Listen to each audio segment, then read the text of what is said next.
All right. Well, without further ado, we are going to dive into our handy dandy recap. Sorry, I had to cough. If you're new to us, we recap each episode and we then cut that out of the podcast and host it separately on our YouTube channel for your catching up convenience. I've actually had a few people tell me recently that they really like our recaps, so that, put some wind in my sails. So thanks, guys. Anyway, We do this for the three of you. that's right. So yeah, we cut that out. No, go I'm ahead. so sorry, but I'm sorry to say that, but because I was actually thinking like, man, do people even like these? Like, should we keep doing these? Because it's a pretty big chunk of our discussion. But Yeah. anyway, that's all I needed to hear, I guess. So yeah, we host those separately on YouTube. And if you happen to find yourself on that recap video right now and you want to hear Blake and I's full discussion on this episode, it will be linked down in the description box below. All right. So without further ado, this is episode 54 of Campaign 3, Treacherous Toys. So we pick up with Bell's Hells, and that's just what I'm going to refer to him as, even though it's only about half of the group, plus Frida, plus Deanna. But we pick up after Bell's Hells has successfully led this beast out of Uthadern last episode, and they're met with celebration from the people of the city. And among this crowd of people that has gathered around them, one man in particular kind of scoots out and talks to them and introduces himself as Sir Ludin, and he is a royal page for the king and the queen. And the royalty has formally requested the presence of Bell's Hells tomorrow morning for an official recognition of their deeds here today. So the group's excited about that, and they're like, okay, well, first things first, let's go meet up with Chetney. Where is he? So Imogen actually tries to send a message to Chetney to see if maybe that type of magic could work short range, because, it hasn't been working long range to try to, talk to Laudna. It does not work, and she actually does take some more psychic damage because of it. But meanwhile, Chet is making his way back to them, and eventually Frida does spot him, and the two reconvene. The whole crew then heads to Deanna's to spend the night. And as everyone's getting ready for bed and stuff, Imogen actually steals a moment away with Deanna and asks her about how Chet was when the two of them first met. And she says they met on a beach in a vacation town, and that he was just a force of personality. And that, she wonders if she met vacation Chetney, because she's still kind of learning stuff about him now. But she says he always had a passion and love for what he does. And that made it easy for her to fall in love with him, because to be the focus of somebody like that, driven and that passionate, was intoxicating. Back inside, Frida and FCG are talking about dreaming. And Frida explains how they've had the same dream every time. And each time it just gets a little bit longer, a little bit more is revealed. So FCG decides to cast their dream spell with them tonight, just the two of them, and kind of explore that with them. So we're going to have all the ladies of Bell's Hells in Deanna's room, the Aormatons in Frida's room, and Chetney gets the couch. So we cut to the Aormatons, and they're going into Frida's room, and inside are lots of drawings and sketches, some of which are of Exandria in a globe shape. So, of course, FCG, this pings for him. He thinks it's so bizarre because he thinks the world is flat. He's like, this poor guy. He thinks that. I loved this moment. Yeah. And Frida even leaves and goes and talks to Chetney privately, being like, he thinks the world's flat. But so no, they meet back up to do the dream thing. And FCG kind of explains how the spells will work, then casts the spell, and both of them go to sleep. And so we enter Frida's dreamscape, and we're described kind of soaring over Exandria on this beautiful day. Katha's, which Matt rudely clarifies that it is in fact round. A globe, yeah. Gosh. Yeah. No mercy from Matt over here. No mercy. Yeah. So sorry. No, you're fine. They're flying over. It's a beautiful day. Katha's in the sky, but not Ruidus, which we'll maybe talk about this, but I assume it's just because of the part of the planet they were on. But Frida is described as looking down and kind of seeing this, part of them, the lower half of them is kind of obscured by these clouds, but they can see humanoid skin and legs, where there should be their mechanical legs. Right. And so from FCG's perspective, looking at Frida, he looks over, and again, there's kind of clouds obscuring the bottom half of Frida, but in front of those clouds, there's like this apparition of a child kind of like overlapping them. And Frida can't see the child and doesn't really know what that means. Um, FCG asks about it and is like, I think like there's a name that I should know, but it's like a memory I can't quite place, almost like a phantom limb. And as Frida is speaking, this child kind of seems like enveloped and protected in their energy. Um, Frida again looks down and can see like humanoid feet, as in Frida's own feet are humanoid, but does not see the child. And they say they haven't thought about this in a long time, and that they would like to wake up now. So FCG wakes them up, and FCG describes the child so that Frida can draw it. And in doing this, this unlocks a memory for Frida. And they say that they think they were there to protect this child and that their laughter was pure. And he thinks that Deanna's laughter kind of helped trigger this memory a little bit. But they don't know what happened to the boy or how they even know the boy. So the next morning comes and everyone gathers for breakfast. Deanna's cooking up a storm. Frida shares some like flakes of ruby with FCG so that they have something to eat as well. And they're like, okay, we have our audience with the king and queen, but we have some time before we need to do that. So what else do we need to do? And there's two things on the docket, basically. Ultgar and all the Chetney stuff, and then Jacoby and the Aormaton stuff. And Frida insists they do the Ultgar stuff first. Deanna doesn't know what's going on with Ultgar, so Chetney kind of like briefly catches her up on that, you know, used to make wooden toys with this man until a guy named Drixlix showed up and messed everything up. Good job. So they head to Ultgar's, which is now D&O's Toy Emporium, which stands for Drixlix and Ultgar. But it's closed, and basically a bunch of people are standing out front. And Chetney has gone invisible, by the way, so that nobody can see him.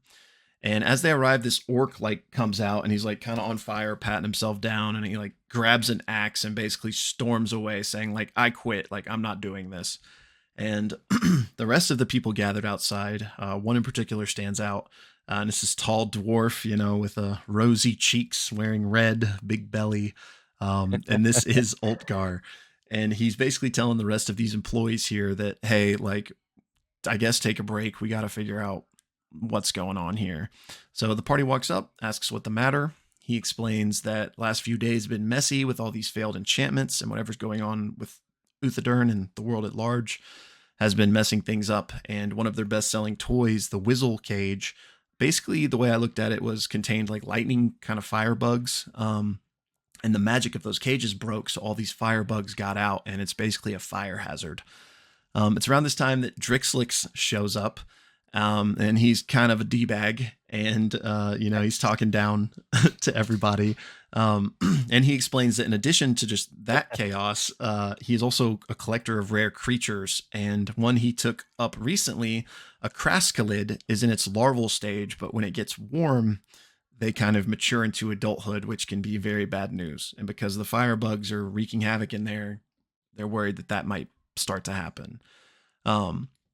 So they're like, we're looking for people to go in there and take care of this. And he offers 500 gold and a possible sponsorship if the party decides to take care of it. Fern negotiates actually 500 gold a person, and Ultgar says like, yeah, that sounds good.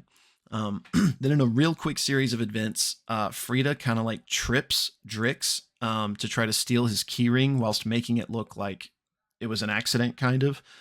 And during this, Chetney drops his invisibility and uses his brand of castigation on Drix's like back leg, marking him, and then like quickly melts back into the crowd. And Imogen actually casts Detect Thoughts on Ultgar while this is happening, and reads in his mind that while he's kind of giving praise to Drixlix, he actually thinks he ruined a business and has crushed the spirits of everyone. So the party now basically accepting this mission to go in and deal with these bugs and the potential kraskalid, enter the toy store, and that's where we go to break. Yeah, so coming back from the break, the party's basically making their way into the toy shop, and Chetney notes that what was once a beautiful workshop has now become very corporatized. There's products everywhere. There's toys everywhere. I mean, there's toys there before, but it's very much it's the soul of the store is now gone. And the party's very supportive of him, by the way. They are remarking how ugly the place is. Imogen even like grabs like the most expensive thing and then like kind of oops and like throws it on the ground to shatter it.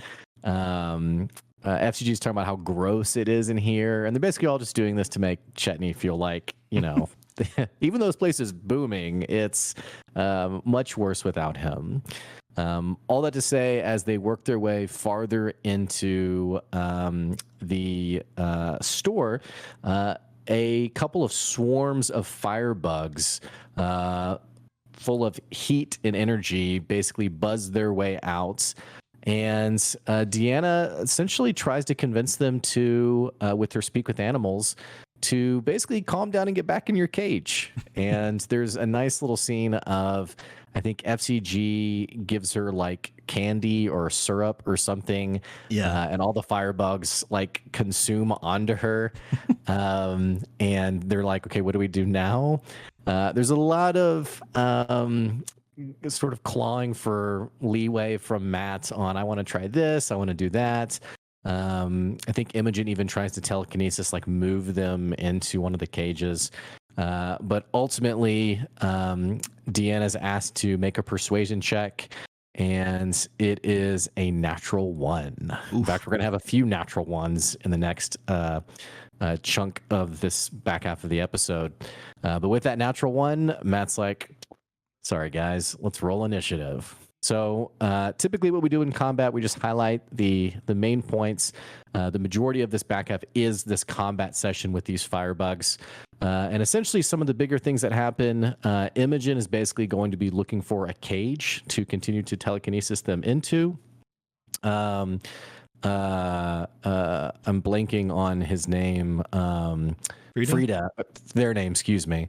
Frida is going to be shooting their gun of an arm for quite a bit of damage. We're going to have Chetney, who's going to bring out the scythe with the keyword done, and we'll be doing quite a bit of damage there.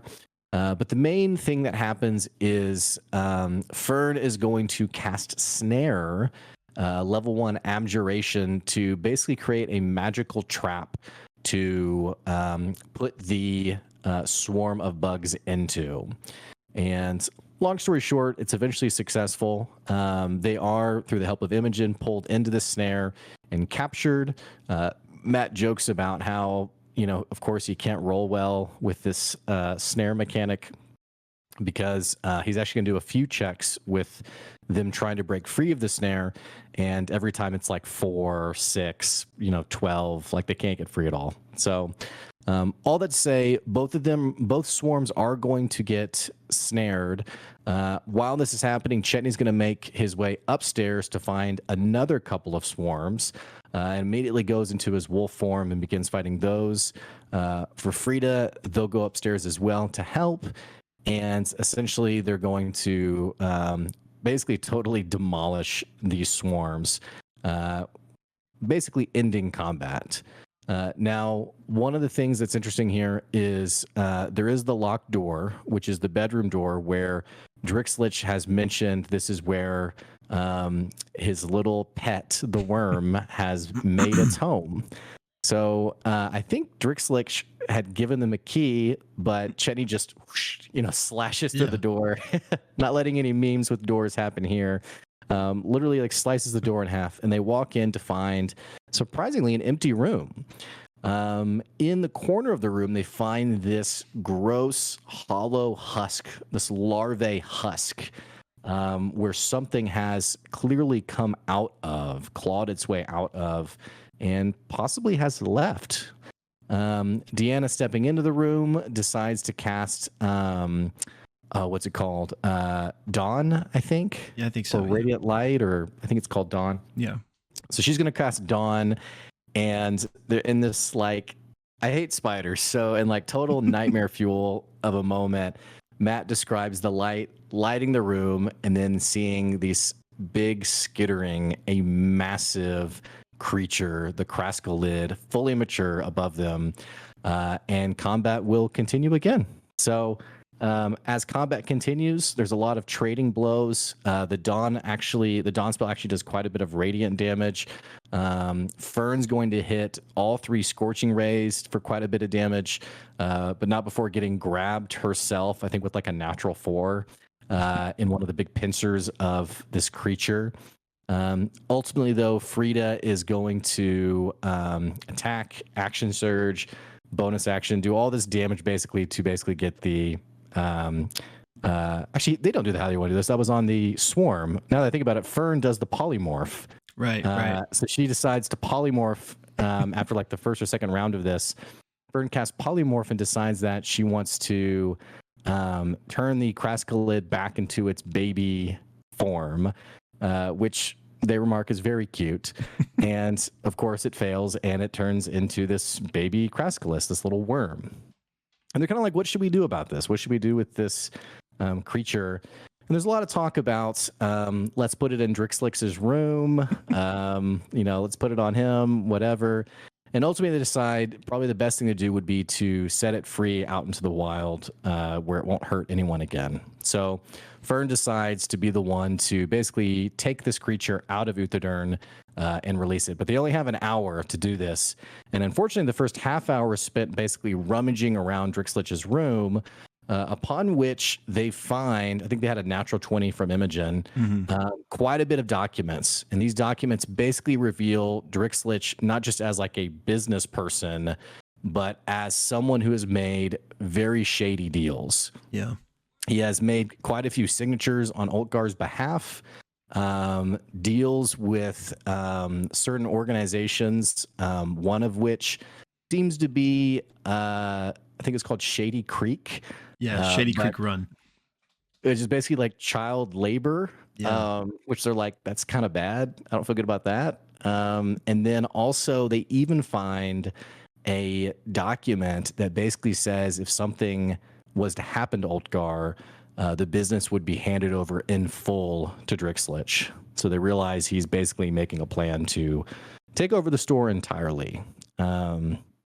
So after about half an hour of that, Fern then makes her plan to release the kraskalid out into the wild. And we get this stupid but hilarious scene where she's like running full speed to get this baby worm out, and people are like thinking like, what's going on? Like, oh, it's so cute. Like, what's happening? Barely makes it out of the city. There's like this ledge where she tries to like plinko it off the ledge, and there's like jokes about what you doing with that baby, and basically releases it, then has to like misty step down to get it down farther, and then basically like finally just is like, okay, and just like drops it off of a ledge. And it's kind of like, yeah, I did it. Until the kraskalid comes out of the polymorph and begins clawing its way towards her full speed, clearly wanting to kill her. She freaks out, begins running back into the city gate, screaming, kill it, kill it. And the glassblade guards with these like big ballista cannon machines basically kill the creature that she had intended on freeing in this humane way. And it's just great, especially we cut back to the group who's talking to Ultgar, and she just shows up and she's like, well, baby's dead. And Ultgar's like, probably best I don't ask you what that is. Yeah. But I will say outside of the shop, they basically confront Ultgar and explain everything Drix has been doing. Drix is not actually present, and basically says, hey, like this shop has lost its way. Like you should hand it over to Drixlich and just be done with it. Just move on from it. Chetney reveals himself to be present, and Ultgar basically says, hey, I haven't ever forgotten the day you stabbed me. I've definitely lost my way. They ask him, did you know about the child labor? Did you know about these shady things happening? Imogen does try to detect thoughts, but fails to do so because Ultgar has a natural 19 on the roll against it. But he basically swears that he had no idea, that he couldn't believe it. Chetney says, hey, you should get out of town. I'm giving you 2 days to do it. There's a lot of Santa puns, including, I guess you could say a reading of the Night Before Christmas from Sam. And there's a lot of like references in these last minutes. But anyway, all that to say, the party then is like, all right, well, time to go see the king and queen. And that is where our episode ends. Boom. Episode, again, 54, Treacherous Toys. And again, if you're watching just the recap, we have our link to our full description, or our full discussion in the description below. Alrighty, man. Time for the usual. What'd you think?